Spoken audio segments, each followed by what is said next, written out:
అందరికీ నమస్కారం. నేను కృష్ణప్రసాద్.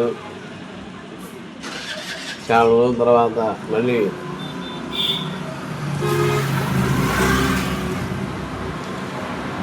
కొత్త వీడియోతో ముందుకు వస్తున్నాను. మనం గ్రహాలు, పూజలు వాటి గురించి చెప్పుకుంటున్నాం.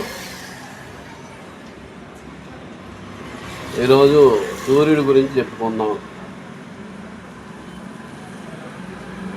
సూర్యుడు గ్రహాలన్నిటికీ కూడా అధిపతి. సూర్యుడు లేకపోతే సృష్టి లేదు. సృష్టి మనుగడికి మూలం సూర్యుడు. అట్లాగే గ్రహరీత్యా మానవుడి జీవితంలో ఎలా ఉంటుందంటే, సూర్యుడు ముక్కుసూటిగా మాట్లాడే స్వభావాన్ని ఇస్తాడు. మంచి తెలివితేటలు, ఉన్నత విద్య, ఉన్నత ఉద్యోగం, గవర్నమెంట్ ఉద్యోగం లేదంటే ప్రైవేట్ సెక్టార్లో అయినా మంచి ఉన్నత స్థాయి ఉద్యోగాన్ని ఇవ్వడం జరుగుతుంది. ఆరోగ్యకారకుడు. మీరు జాతకరీత్యా చూసుకుంటే ఎవరైనా సరే ఆరోగ్యం బాగాలేదంటే ముందు ఆదిత్య ఉదయం చెప్పమంటారు. అలా ఆదిత్య ఉదయం చెప్పినట్లయితే ప్రతిరోజు కూడా ఆరోగ్యాన్ని ఇవ్వడం, అదేవిధంగా కూడా ఇంకా ఏమిస్తాడు, చక్కగా గౌరవాన్ని ఇస్తాడు. ఉన్నతమైన గౌరవాన్ని, చక్కగా మంచి ఔన్నత్యాన్ని ఇస్తాడు సూర్యభగవాను. ఆయనకి ఇష్టమైన వారం ఆదివారం. ఆయనకి ఇష్టమైన వారం ఆదివారం. సూర్యభగవాను ద్వారా మనకు కొన్ని పనులు జరగాలి అంటే మాత్రం మన జాతకంలో సూర్యభగవాను బాగలేకపోతే సండే నాన్ వెజ్ మానేయాలి.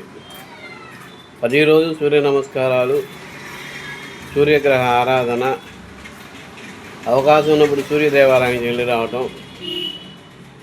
అట్లా సూర్యుడికి జిల్లేడాకులో కానీ, చిక్కుడాకులో కానీ ఆవు పాలతో చేసిన పొంగలి నైవేద్యం పెట్టేటటువంటిది చేయాలి.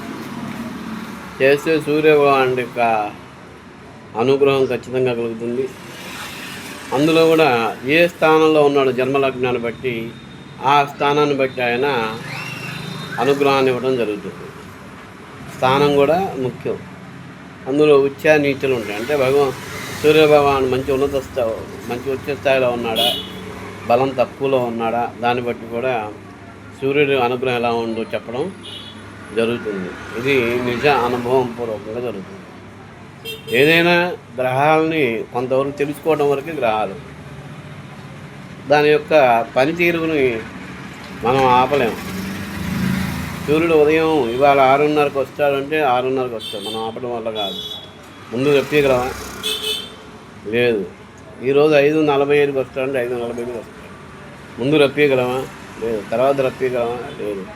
అలాగే జాతక రీత్యా కూడా ఏం జరగవాలో అవి జరిగి తీరుతాయి. కాకపోతే ఏంటంటే ఆ జరిగేదాని నుంచి మనం తట్టుకునే శక్తి ఇస్తాడు భగవంతుడు. అది ఇవాళ జరగబోతుంది, దాన్ని ఏం ఆపలేము. కాకపోతే అది జరిగేటప్పుడు మనం ధైర్యంగా ఉండడం కోసం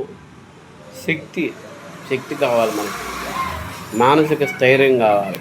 ఇవన్నీ కూడా భగవంతుడు మనకి ఇవ్వడం జరుగుతుంది. అందుకు మనం ఆ యొక్క స్థానంలో ఏదో బాగాలేదో ఆ అధిపతికి మనం చేసుకున్నట్లయితే సూర్యభగవాన్ యొక్క నామస్మరణ, సూర్యభగవాన్ యొక్క ఏదైతే ఉన్నాయో శ్లోకాలు చదువుకున్నట్లయితే, ఉదయాన్నే లేచి సూర్యభగవాన్ నమస్కారం చేసుకున్నట్లయితే, బాగున్నా బాగాలేకపోయినా చేసుకుంటూ ఉంటే నిత్యం ఆరోగ్యంగా ఉంటాం, సంతోషంగా ఉంటాం.